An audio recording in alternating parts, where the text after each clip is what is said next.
E aí galera do Terceirão, vamos então nessa videoaula darmos continuidade então à nossa série de revisões. Na nossa videoaula de hoje então, nós vamos partir para um novo assunto que está lá no nosso volume 2, conteúdo 10. Então, conteúdo 10, volume 2, impressionismo. Ou seja, pessoal, nós podemos dizer que esse movimento artístico que nós estamos então revisando a partir de agora, ele é um dos mais importantes do ano. Ou seja, cai sempre aí nos Enems ou vestibulares, o EMA, o PE, questões relativas às vanguardas europeias do século XX.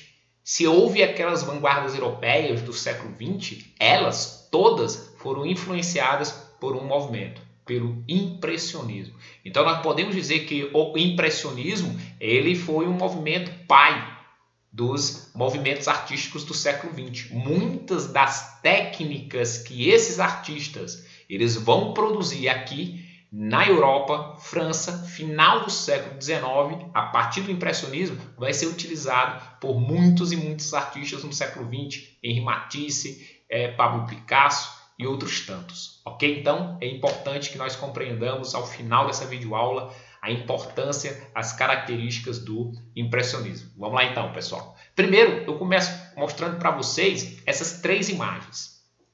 Essas duas aqui da esquerda, como a gente pode ver a de cima, é uma obra que a gente viu no assunto passado, ó, realismo. Então é uma pintura conhecida como Respigadeiras do Realismo. Já essa pintura aqui, ó, vocês podem ver, é uma pintura de uma temática clássica, ou seja, do movimento neoclássico. Já essa pintura aqui, ó, à direita, é do impressionismo. Ou seja, pessoal, esse novo movimento artístico dito impressionista, que surgiu na França no final do século XIX, ele vai surgir por conta de problemas vistos à época pelos artistas. Ou seja, à época tinha surgido a fotografia. Então, se é para retratar a realidade tal como ela era, tinha já a fotografia. Então, eu não devia mais me ligar ao movimento realístico. Então, muitos artistas pensaram o seguinte: para retratar a pintura tal como ela é, tem o realismo e tem a fotografia. E eu também não quero retratar temas históricos, temas mitológicos. Então, os artistas impressionistas, no final do século XIX, eles vão surgir como sendo um movimento artistas de combate à arte padrão, formal à época. Ou seja, eles vão surgir como movimento antagonista ao realismo, a movimento neoclássico, como também a fotografia. Uma nova técnica tinha acabado de surgir no final do século XIX, ok? Então, eu quis trazer essa pintura aqui da direita, que é de um artista importantíssimo, conhecido como Renoir. E aí essa pintura, você dá para perceber que não tem tanta riqueza de detalhes como as das duas da esquerda, tá certo? Então já mostra uma característica importantíssima desses artistas, não retratar a realidade tal como ela é, não querer também retratar temas históricos e mitológicos como os neoclássicos. E aí a gente parte para a origem desse movimento, ou seja, como nós falamos, o impressionismo surgiu aí em 1874 como um movimento antagônico aos modelos pré-estabelecidos. Portanto, eles vão querer retratar, sim, temas reais. Esses artistas, diferente dos neoclássicos ou academicistas, eles vão pegar a sua telazinha e retirar de dentro das academias e eles vão querer pintar ao ar livre. Eles vão abandonar o ambiente da academia, vão sair para um meio ambiente, literalmente, e nele querer retratar. Só que não da melhor forma possível, não com riqueza de detalhes, porque isso quem fazia os realistas, ok? E aí eles vão pintar baseado naquelas técnicas, a gente acabou de mostrar uma pintura impressionista, só que como ela não retratava a realidade com tanta riqueza de detalhes, esses artistas eles vão ser recusados no Salão de Exposição de Arte de Paris. Ok? Eles vão ser recusados, vão ser bastante criticados. E aí, um grupo de artistas, como vocês podem ver aí, Monet, Renoir, Sisley, Degas, Cézanne, Pissarro, Morisot, tá certo? Esses artistas, então, influenciados por Manet, um artista academicista, influenciados por Manet, eles vão pensar: nós não vamos querer retratar a realidade tal como ela é, nós vamos querer pintar o ar livre, principalmente pessoas e paisagens. Então nós estamos distante das técnicas do neoclassicismo e do realismo. Já que nós fomos recusados pelo Salão de Arte de Paris, vamos organizar a nossa própria exposição.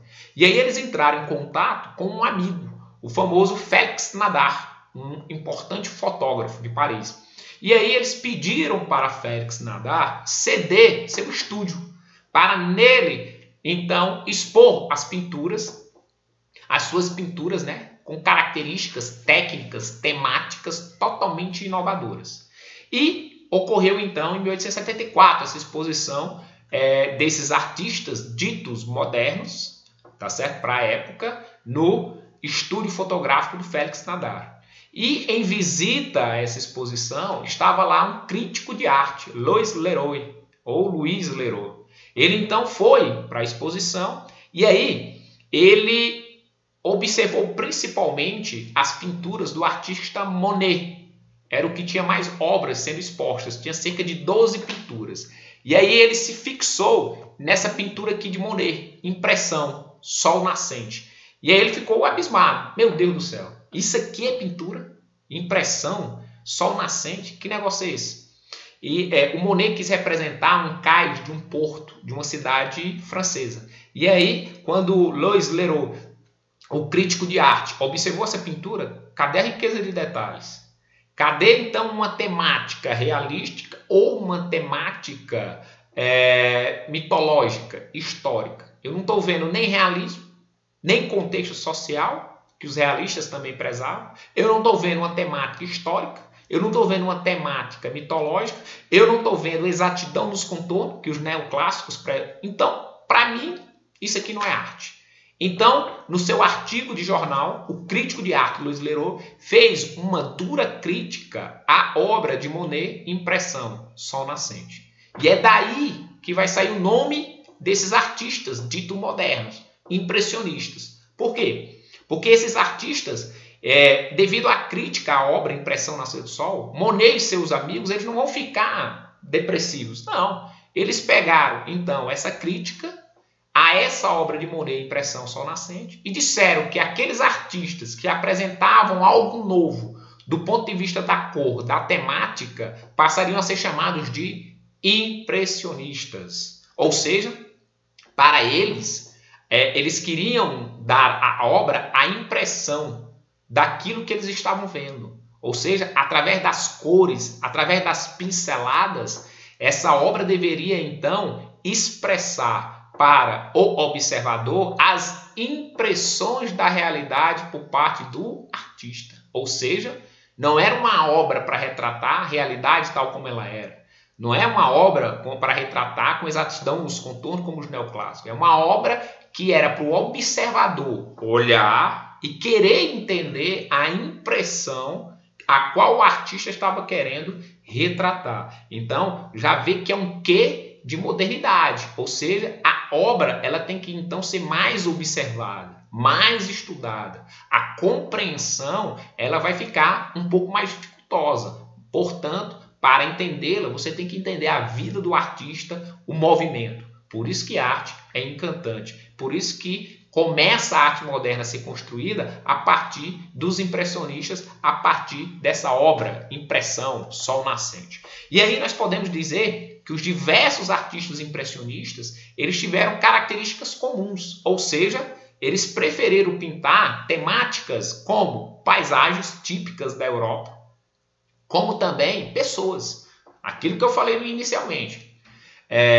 Eles tiraram um cavalete de dentro das academias e foram pintar o ar livre, observando a temática. Mas peraí, professor, os artistas realistas, eles também saíram de dentro das academias, eles também foram pintar o ar livre, eles também foram pintar pessoas comuns. Só que o que acontece? Os impressionistas não tinham tanto desejo de detalhes, por detalhes, tá certo? Isso aí fica a cargo dos realistas. E eles também viram, como eu falei no início, o surgimento da fotografia.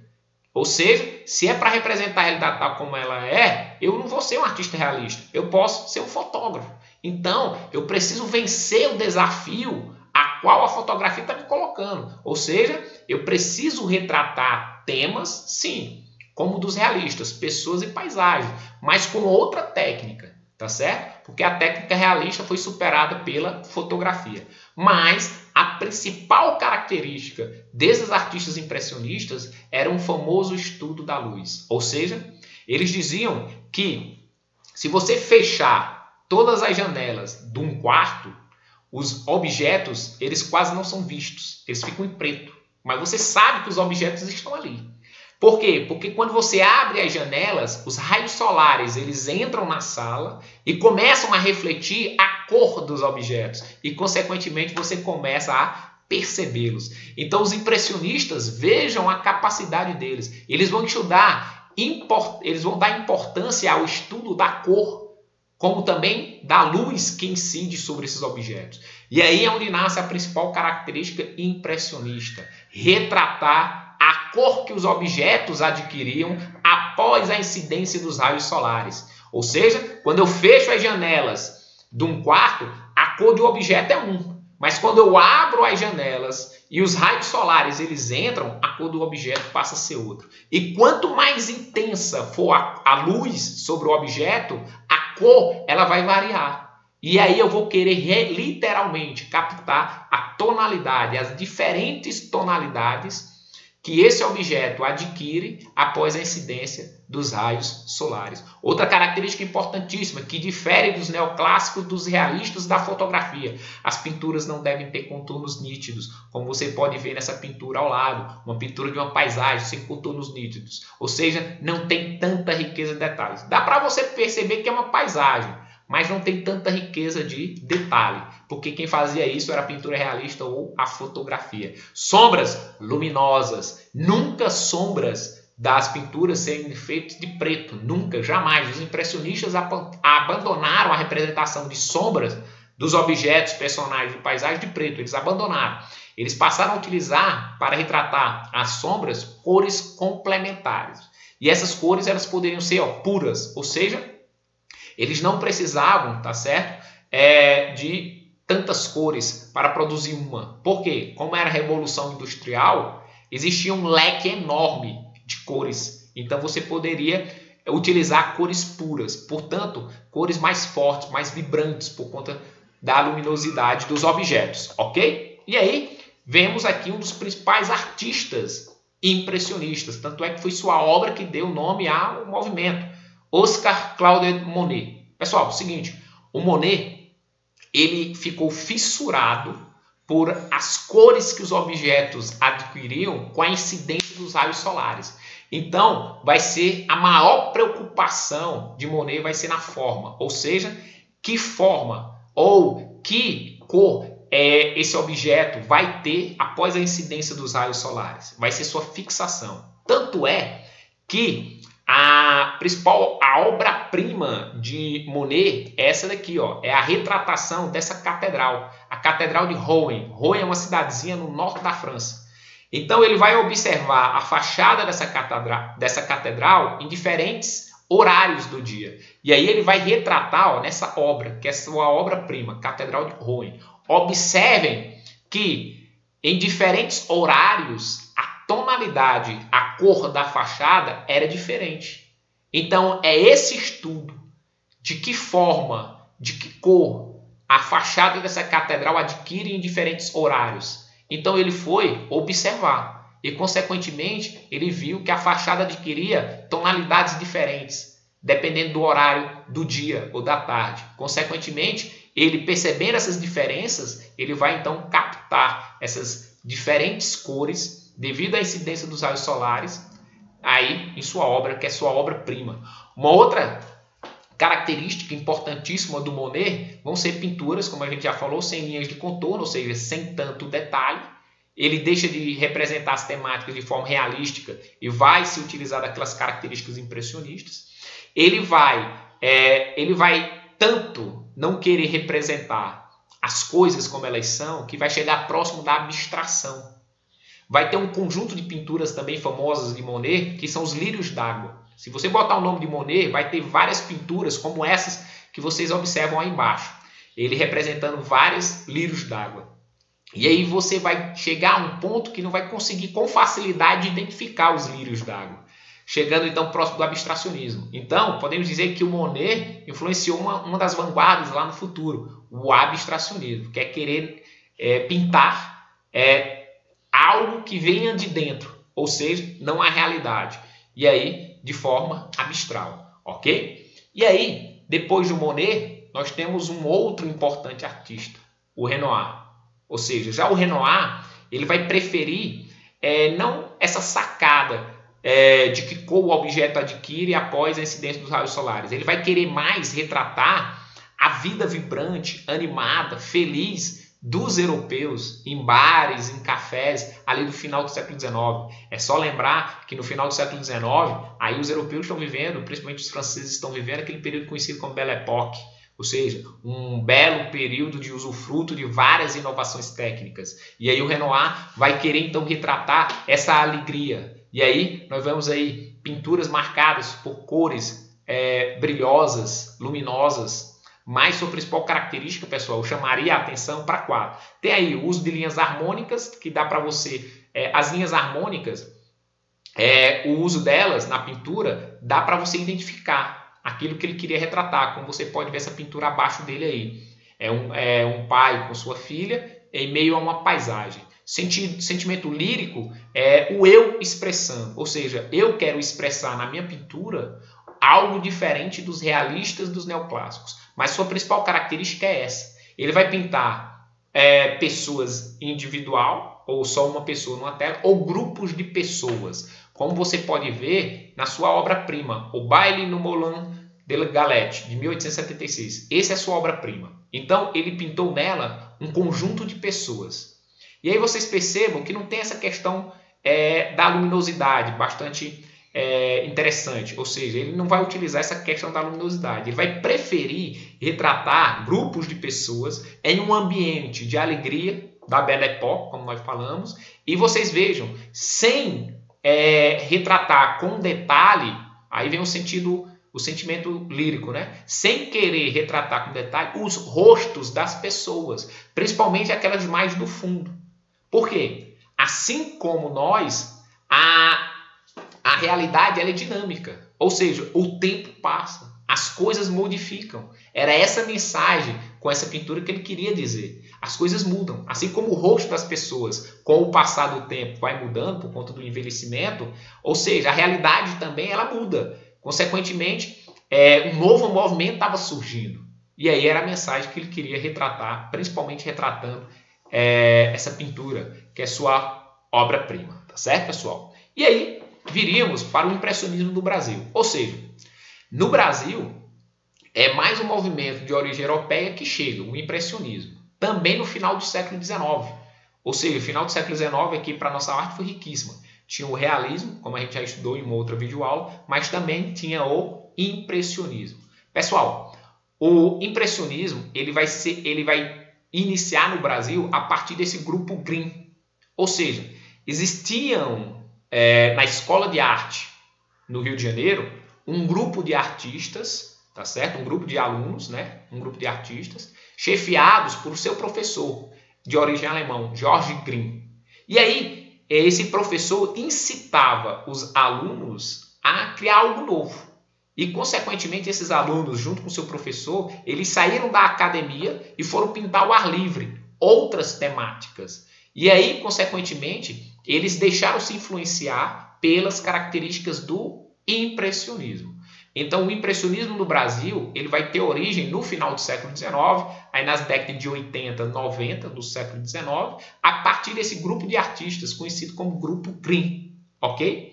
E aí eles vão pintar temáticas com o uso de técnicas diferenciadas daquela formal padrão existente no Brasil, que era a neoclássica ou realística. Sendo que da arte impressionista brasileira se destacou esse artista, tá certo? Aqui de baixo, o Eliseu Visconti. E olha aí sua pintura em cima, a mais famosa, Trigal. Vejam aí que ele se utiliza das principais características impressionistas. Ou seja, ó, ele se preocupa com a cor que os objetos, principalmente o trigal, está adquirindo após a incidência dos raios solares. Não tem contornos nítidos, ou seja, tanta riqueza de detalhes, mas dá para você perceber que é uma moça no meio de um trigal, ok? Uma outra característica importantíssima dele, você pode ver aí, ó, ele não se preocupou em retratar modelos clássicos, ou seja, temáticas históricas ou mitológicas. Ele foi retratar uma pessoa comum, podemos assim dizer, em meio a uma plantação, tá certo? E principalmente captando a luz incidindo sobre os objetos, a tonalidade que esses objetos adquiriam. Então é muito importante, ok? Então no Brasil o maior artista impressionista foi o Eliseu Visconti, ok? E aí, pessoal, falado sobre o impressionista, principais artistas, tanto na Europa quanto no Brasil, a gente vem para a sua evolução. Ou seja, alguns artistas, eles quiseram dar ar científico ao impressionismo, consequentemente evoluindo. Ou seja, alguns artistas vão se pegar de estudos científicos que estava tendo na época, vão absorver esses estudos científicos e trazer para o impressionismo, consequentemente evoluindo o impressionismo. E aí, essas pinturas, a gente pode chamá-las de pinturas baseadas na evolução do impressionismo. Portanto, a evolução do impressionismo criou uma outra corrente artística conhecida como neoimpressionismo, ou pós-impressionismo, ou divisionismo, ou pontilhismo. Por quê? Porque esses artistas, se beneficiando desses estudos científicos, eles então vão fazer o seguinte, eles vão construir o formato dos objetos, dos personagens, das paisagens, com conjuntos de pontos. Ou seja, o pontilhismo é uma corrente nada menos nada mais que une pontos uniformes e, consequentemente, da união desses pontos uniformes vai surgir uma imagem. E os estudos que vão basear a criação dessa escola dita pontilhista vão ser os estudos de Eugène de Chevreul. Os estudos onde ele dizia que as cores elas são captadas pelo olho e é o olho que deve, então, perceber as diferentes cores, consequentemente uni-las e construir o objeto. Como também o estudo da justaposição. Ele dizia o seguinte, ó, que os pontos eles estão aqui unidos. Se você olhar de perto, se você olhar próximo esses pontos uniformes, você não vai entender a pintura. Mas à medida que você vai se distanciando, ó, você não vai mais vendo os pontos. O seu olho, o seu cérebro vai unindo esses pontos e, consequentemente, vai construindo uma imagem que você vai perceber. Então, é baseado nesses estudos que vai surgir o pontilhismo. Assim como também os estudos desse alemão, Hermann von Helmholtz, o estudo da teoria tricromática, que diz o seguinte, como eu falei, o olho é capaz de absorver, né, a luz e as cores, principalmente nesses tons, amarelo, azul e vermelho. E aí, a partir desse estudo da teoria tricromática, dizia o seguinte, que para eu então, para o meu olho captar o amarelo, peraí, eu não vou pintar de amarelo não, eu vou pintar aqui azul e do lado um ponto verde, e aí o meu olho vai captar essas duas cores, o azul e o verde, e consequentemente vai entender que ali é amarelo, tá certo? Então percebam como os neoimpressionistas ou os famosos pontilhistas, eles, um exemplo aqui de uma pintura pontilhista, eles então vão perceber que o nosso olhar ele é bastante rico e, consequentemente, dá para captar as diferentes cores e dá para, percebendo essas diferentes cores, saber qual o artista estava, então, querendo expressar em sua pintura. Aqui é uma das obras-primas do criador dessa técnica pontilhista, Georges Seurat. Foi o criador dessa técnica do pontilhismo. Quem também se encantou por essa técnica foi Paul Signon. O Paul Signon, ele era amante de barcos. Ao longo de sua vida, teve 30 barcos. E aí, ele saía navegando por os mais diferentes mares da Europa, encontrando nos vários portos paisagens com cores diversas, temas diversos. E aí, ele vai se ligar à principal temática que ele amava, que era o mar, as embarcações, os portos. E através da técnica do pontilhismo, ele vai retratar, ok? E aí, a gente pode encerrar com um vídeo sobre o impressionismo para vocês. Tá bom, pessoal? Observem esse vídeo. O impressionismo surgiu a partir da insatisfação de um grupo de artistas com as regras estabelecidas para a arte produzida na França no século XIX. Regras que para aqueles jovens cheios de vida e que não mais queriam pintar temas históricos ou realistas, absurdas. Algumas das regras para a pintura, segundo a academia, ditavam que as cores deveriam ser o mais frias e conservadoras possíveis. As composições não poderiam conter pinceladas vertiginosas e espessas de tinta, e nunca um quadro poderia ser pintado ao ar livre. Regras que rapidamente foram quebradas pelos impressionistas, considerados rebeldes até então pela sociedade parisiense.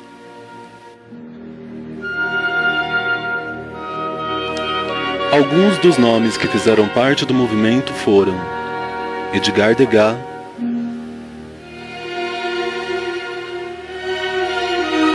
Edouard Manet,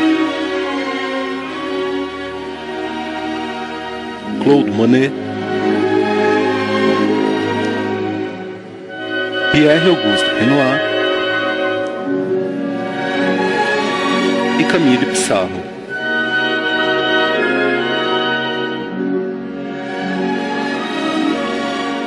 O professor de literatura Fernando Marcílio nos fala um pouco sobre o movimento impressionista. Olá, nós vamos tratar aqui de obras de arte. Vai ser apenas um convite para que você se aprofunde mais no assunto. E eu queria sugerir como tema o impressionismo, a arte da segunda metade do século XIX. Naquele momento estava em jogo a representação da realidade. Um artista realista como Gustave Courbet representava o mundo do trabalho de maneira real, de maneira concreta, mostrando a realidade como ela era. Aqui no Brasil, nós tivemos um pintor chamado Almeida Júnior, que tem um quadro, Caipira Picando Fumo, em que a realidade é mostrada sem nenhum glamour, sem nenhum enfeite. Para discutir com esse conceito de realidade muito próximo do real mesmo, surgiu uma nova escola, a escola impressionista. O primeiro grande pintor dessa nova escola foi Claude Monet. Em 1873, aproximadamente, o Claude Monet lançou um quadro chamado Impressões Sol Nascente. Olha só o nome que ele deu ao quadro dele, Impressões Sol Nascente. Trata-se de uma paisagem, mas ele não chamou de paisagem sol nascente, ele chamou de impressões. Porque o que ele queria era que o observador percebesse que a intenção dele não era reproduzir o real, como faziam os realistas ou como fazia a técnica da fotografia. Era transmitir ao observador certas sensações ou certas impressões que o quadro podia provocar no observador, como tinha provocado nele o próprio pintor. E se o Monet vai se caracterizar por ser um pintor de paisagens, vai haver também um impressionismo mais voltado para a representação do ser humano. É o caso do Pierre-Auguste Renoir. Um quadro dele chamado Le Moulin de la Galette mostra exatamente a movimentação de pessoas. Se você olha o quadro, você percebe que os perfis das pessoas não são bem definidos, porque a ideia dele é mostrar exatamente isso, que a realidade é algo dinâmico, é algo movente, é algo que se transforma. E foi exatamente através dessa transformação que os impressionistas mudaram a história da arte, através de técnicas até então inovadoras para a composição de seus quadros. Uma obra impressionista contém geralmente traços curtos e carregados de tinta, na intenção de capturar rapidamente a essência do tema. O foco está mais na impressão perante aos olhos ao invés dos detalhes. As cores são aplicadas com o mínimo possível de miscigenação, criando uma sensação vibrante aos olhos que a observam.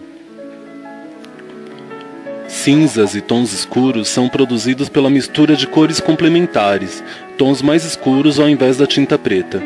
A tinta é aplicada fresca à tela, sem a espera de secagem.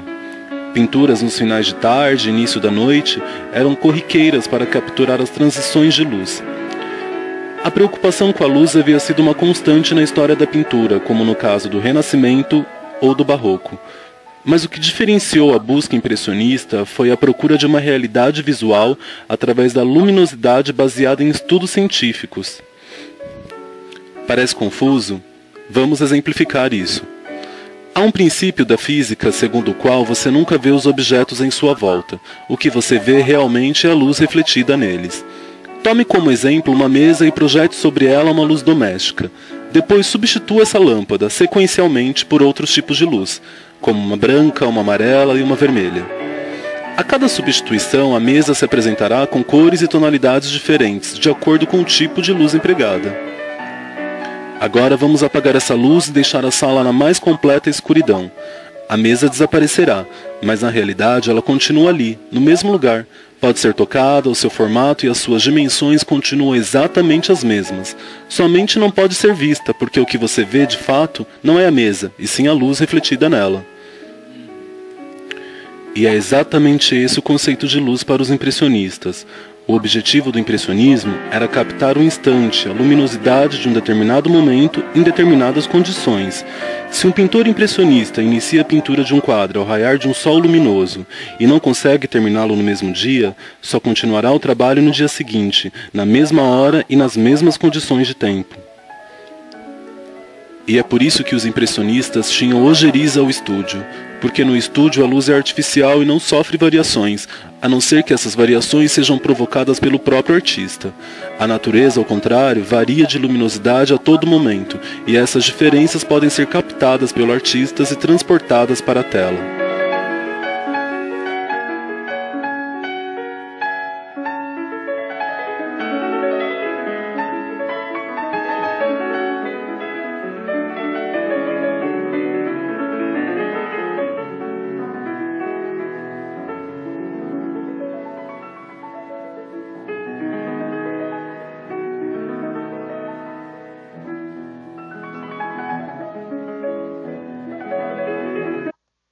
Beleza, então, pessoal, aqui a gente encerra então essa revisão sobre o impressionismo.